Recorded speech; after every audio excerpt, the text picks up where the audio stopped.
For those of you who are not familiar with Sid Rosenberg, I think I've mentioned him once before. So when I was in college many moons ago, my first major internship was with WFAN Sports Radio in New York City, Astoria, Queens, to be exact. This was in the summer of 2005. And one of the people that I got to know pretty well working at the studio was Sid Rosenberg. He was up and coming at the time. He was a regular guest on Don Imus's show, Imus in the Morning, and eventually he got his own show from the 10 to 1 segment. Good segment for sports radio with him and Jody Mack, and it was a good show. And, you know, we had our conversations. We kept in touch through social media. I know his agent. We've been in communication for years. It wasn't I always kind of figured that he was a supporter of Israel, even though it never really became a major topic of conversation. But when we got to October 7th, I saw this man turn into the complete psychopath that I guess you would assume that any Zion-Nazi would be under the surface. And so just a couple of days ago, he interviewed Andrew Cuomo and had a couple of things to say about Zohran Mamdani. Given morning, there's a crisis. And people's lives are at stake. God forbid another 9/11. Can you imagine Mamdani in the seat? Hey, I could. He'd be cheering. It's another problem. You bigoted fuck. And he's wearing that pin. Just assume that if you catch them with the pin, that they are as bigoted as humanly possible. Bring them home. Kill 1 million of them if you have to. Do you know the people who really, in terms of a people, that suffered the most from 9/11? Because I do. I know that if you were to name a particular group of people that has had the worst repercussions and have suffered more than anybody because of 9/11, because it's the Muslims. So to insinuate that somehow Mamdani would be supportive of that is so beyond. This is psychopathic stuff. We'll finish it out. But can you imagine that? No. Listen. Mamdani was in the seat on 9/11. Yeah. What would have happened in this seat? Oh, come on. Listen. Yeah. What would have happened? I don't know. People would get things like healthcare and some sort of like economic relief. And I don't know. Yeah, I do. I think it would be good. Imagine. Yes, I can. It's kind of like, as is being mentioned in the chat about Emily Austin, who I've pointed out before, who I've met, who I got her phone number, had no idea who the hell I was talking to. Lo and behold, she turned out to be RFK's AIPAC handler, as one would have suspected.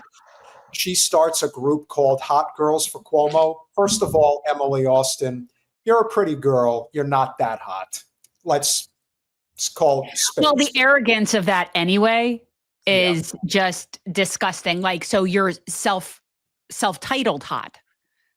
Listen, hold on. Don't Zion-Nazis think they're the hottest thing walking the earth anyway? They're not just the chosen people. They're the chosen, however hideous they may appear physically. In their mind, they're the hottest people walking the earth. Now, I'm not sure what adjustable means, but that means that she looks like a 6 with her makeup on, basically. Okay. There you go. So that means she's probably a 4 or 5. Hey, I got a good joke for you from the world's most tasteless joke book. Oh, no. What is a Jap's version of birth control? I know. No, that's not it. What is a Jap's version of natural childbirth? Anybody? No makeup. Yeah, that's real funny. Now, Zohran has obviously had to endure quite a bit since he started this race. We could show a lot of the commentary that's been made from Cuomo to Silwa to the biggest douchebag walking the earth, perhaps, at least right now he is anyway. And that, of course, is Mr. Ackman. But with that said, Zohran finally decided to make a statement, a personal statement about what he has had to go through since starting this race. And he didn't frame it as about woe is me. He framed it in the context of what it's like to be a Muslim in New York City, of which there is over 1 million Muslims in New York City. You know what that means? They're taking over, Jen. Oh my God, it's Sharia law and mandatory halal. Here we go. Years ago, shortly after I had announced I was running for assembly, a well-meaning Muslim uncle pulled me aside. He smiled softly and looked at me with care. In a quiet voice, he told me I did not have to tell people I was Muslim. His eyes kind, his beard proud, and his face heavy with the implication of the unsaid. I had not learned the lesson that he had been taught, time and again. It is the lesson that safety could only be found in the shadows of our city, that it is in those shadows alone where Muslims could embrace the fullness of our own identities, and that if we are to emerge from them, then it is in those shadows where we must leave our faith. These are lessons that so many Muslim New Yorkers have been taught again and again. And over these last few days, these are the lessons that have become the closing message of Andrew Cuomo, Curtis Sliwa, and Eric Adams. Yesterday, Andrew Cuomo laughed and agreed when a radio show host said that I would cheer another 9/11. Yesterday, Eric Adams said that we can't let our city become Europe. He compared me to violent extremists, and he lied when he said that our movement seeks to burn churches and destroy communities. No, that's the responsibility of the IOF, of which they are doing right now as we speak. Right now. Do you know who is the protector of the Church of the Holy Sepulchre in Jerusalem? Do you know who is entrusted? Now, the Church of the Holy Sepulchre is the place where Jesus was crucified, and it is a very sacred place for Christians. It's definitely a church. But do you know who has been overseeing it, caring for it, who has the keys to it for forever? Yes, it's the Muslims.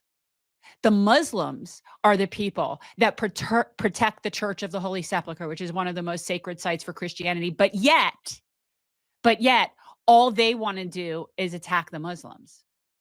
It's just, yeah. Day before that, Curtis Sliwa slandered me from a debate stage when he claimed that I supported global jihad. And every day, super PAC ads imply that I am a terrorist or mock the way I eat. Push polls that ask New Yorkers questions like whether they support invented proposals to make halal mandatory, or political cartoons that represent my candidacy as an airplane hurtling towards the World Trade Center. Oh my God. That was actually Curtis Silva who put up that image of a horrible red airplane going into the World Trade Center. Curtis, you're a sick fuck. Honestly, you're a sick fuck. And I don't care how much you got paid to do that. It is, as we have said, and it's probably the thing that stood out the most to you when you ran for Congress, the amount of self-control that the Muslims have in the face of this bigotry that is so accepted in our culture. The way that Wasserman Schultz speaks about her own constituents. Oh, yeah. It's just the Islam hate is real. And let us be very clear. It's not, and I've said it many times, it's not a phobia. They're not scared of Islam. They're not. They just don't like them. No. Let's be very real. They're not scared. Arachnophobia is a thing. There's people that are horrified of spiders. That's a legitimate thing. There's fear of heights, claustrophobia, like all sorts of phobias that are people afraid. Why do we use that phrase when it's just bigotry? Because that it almost like makes it sound like it's an acceptable feeling to have based on that. It's, well, I'm just scared, but you're not scared. You're just a bigot. They're scared that their moral compass is stronger than theirs. But I do not want to use this moment to speak to them any further. I want to use this moment to speak to the Muslims of the city. I want to speak to the memory of my aunt who stopped taking the subway after September 11th because she did not feel safe in her hijab. I want to speak to the Muslim city worker, whether they teach in our schools or walk the beat for the NYPD. New Yorkers who all make daily sacrifices on behalf of the city only to see their leaders spit in their face. I want to speak to every child who grows up in New York marked as the other, who is randomly selected in a way that rarely feels random, who feels that they carry a stain that can never quite be cleaned. Growing up in the shadow of 9/11, I have known what it means to live with an undercurrent of suspicion. I will always remember the disdain I faced, the way my name could immediately become Mohammed, and how I could return to my city only to be asked in a double-mirrored room at the airport if I had any plan of attacking it. And since I was very young, I have known that I was spared the worst of it. I was never pressured to be an informant like a classmate of mine. I have never had the word terrorist spray painted on my garage as one of my staff had to endure. My mosque has never been set on fire. To be Muslim in New York is to expect indignity. But indignity does not make us distinct. There are many New Yorkers who face it. It is the tolerance of that indignity that does. Since I announced my candidacy for mayor 1 year ago yesterday, I've sought to be the candidate fighting for everyday New Yorkers, not simply the Muslim candidate. I've carried these indignities with me each moment of this race, doing so all the while as the first major Muslim candidate for mayor in New York City history. I thought that if I could build a campaign of universality, I could define myself as the leader I aspire to be, one representing every New Yorker, no matter their skin color or religion. I thought if I worked hard enough, it would allow me to be that leader.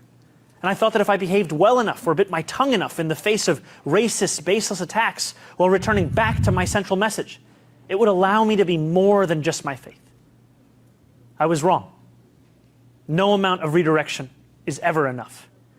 In doing this, I have told the wide-eyed young boy in Jackson Heights or the first-time voter in Parkchester that they too should remain in the shadows. I am becoming that same uncle who took me aside. No more.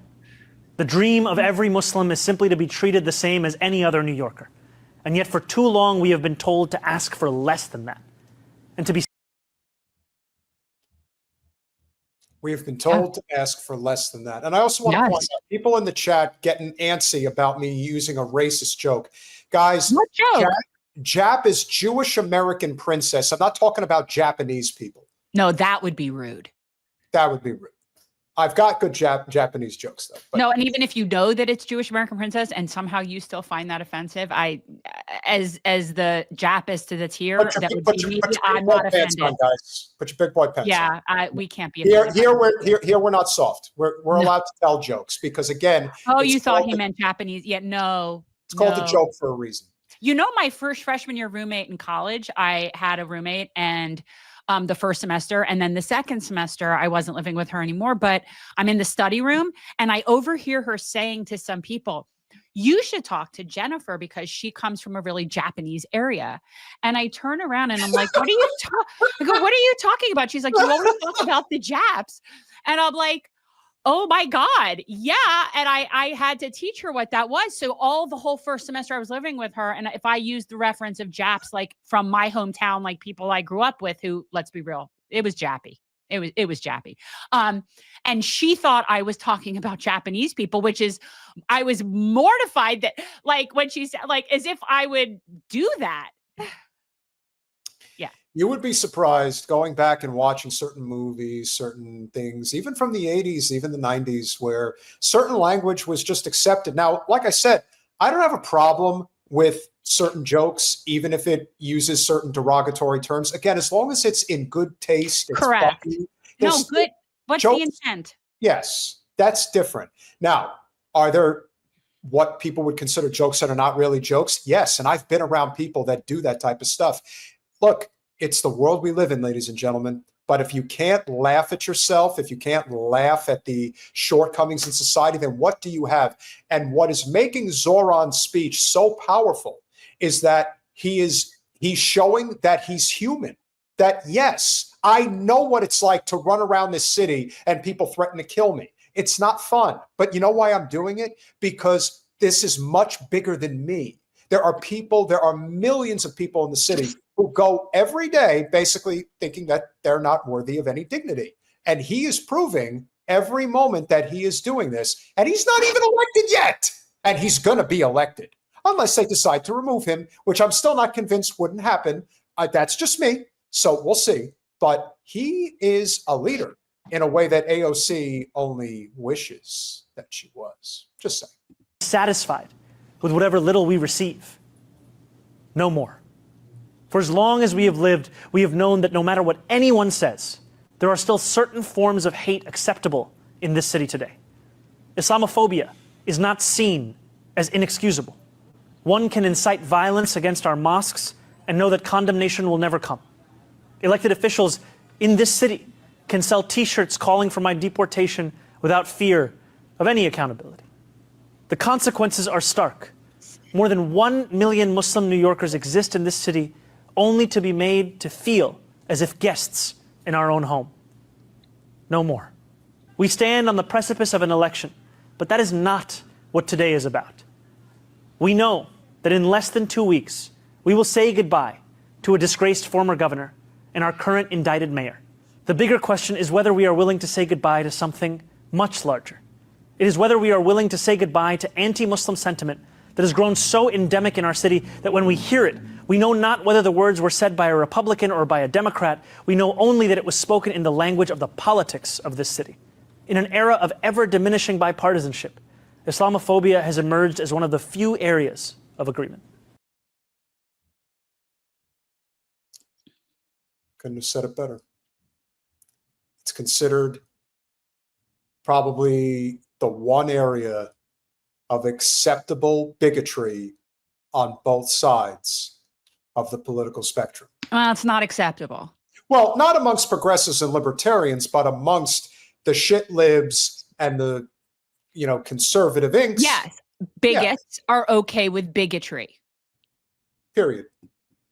And while I appreciate all who have rushed to my defense over the past 2 days, I think of those Muslims in this city who do not have the luxury of being the Democratic nominee, who do not have the luxury of being deemed worthy of solidarity.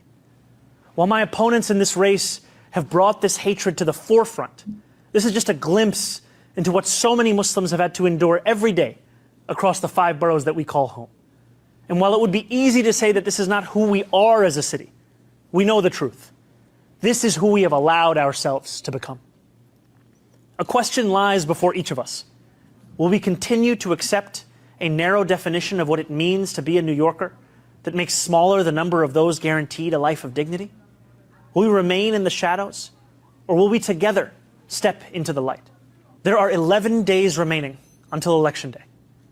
I will be a Muslim man in New York City each of those 11 days, and every day that follows after that. I will not change who I am. I will not change how I eat. I will not change the faith that I am proud to belong to. But there is one thing I will change. I will no longer look for myself in the shadows. I will find myself in the light. Thank you. Yeah, good. I agree with Noah. I agree. He's adorable.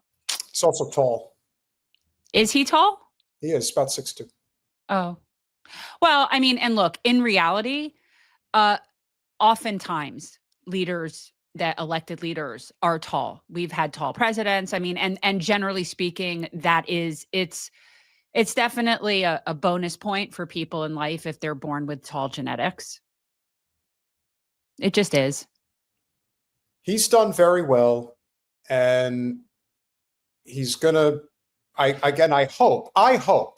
The only thing I hope for at this point, Jen, and you would probably agree, I just hope he blows him out of the water. I think he will. I think he will. By 30 points, he'll have a mandate. If he gets 60% of the vote, it's going to be very hard for them to say there will not be enough pushback from certain people to say that, yeah, he's getting at least one of these major policies through. He's going to get one of them. I think he's going to get the grocery store initiative. That'll probably be the one with the least amount of resistance, because everyone is suffering from having to pay exorbitant prices for the most basic needs in the grocery stores in New York. If anybody's ever experienced it, I certainly have many times. I just hope that when he wins, that he has good security detail. That's what I hope. I mean, I hope he has it now, but I hope he has it as mayor. I'm assuming he has access to decent security detail. Well, why do you think he wouldn't have that? I think is the more important question. I don't know what the level of security detail is typically for the mayor of New York. I don't know That's what that fair. is. I don't know what that entails. I don't know what they, but when you do have someone who is breaking barriers and, speaking truth to power, even in some regard, it's almost like you got to up the security factor for him. Oh, I agree.